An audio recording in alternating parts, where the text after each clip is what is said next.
என்ன பண்ணிட்டு இருக்கீங்க ரெண்டு பேரும்? நாங்க டிஸ்கஸ் பண்ணிட்டு இருக்கோம்க்கா. சரி இது என்னன்னு கண்டுபிடிங்க பார்க்கலாம். இது நான் சொல்றேன். இது நான் தான் சொல்லுவேன். சரி நீங்க சொல்லுங்க. இது வந்து நம்ம கிளாஸ்க்காக காயத்ரிக்கு அழகழகா வரைஞ்சு வச்சிருக்காங்க. தப்பு. கலர் வீல் தானே இது? கரெக்ட். இதுதான் கலர் வீல். கலர் வீல் எதுக்கு நீ கிளாஸ்க்கு யூஸ் பண்ற? இது எதுக்கு யூஸ் பண்ணன்றது பாத்தறலாமா? பார்த்தலாமே.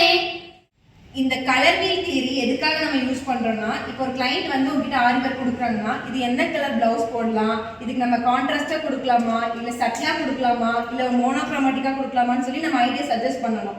ஸோ அது நமக்கு தெரிஞ்சிருந்தா தான் நம்ம கிளைண்ட்டுக்கு சொல்ல முடியும் இல்லையா? அதனால நம்ம ஆரி ஒர்க் கிளாஸ்ல நம்ம ஸ்டூடெண்ட்ஸுக்கு இந்த தியரி எக்ஸ்பிளைன் பண்ணும்போது ஃபியூச்சர்ல அவங்க ஆர்டர் எடுத்தாங்கன்னா ரொம்ப ஈஸியா இருக்கும்ல, அதுக்காக தான் இந்த கலர் தியரி. ஓ இதுல இதெல்லாம் இருக்கா? நாங்களும் இதெல்லாம் கத்துக்கிறோம்க்கா. நீங்களும் இதெல்லாம் கத்துக்கணும்னா நம்மளோட பேசிக் ஆன்லைன் ஆரி ஒர்க் ஒர்க் ஷாப் ஜாயின் பண்ணிக்கோங்க. டீடைல்ஸ் கூட ஆட் பண்றேன். பை.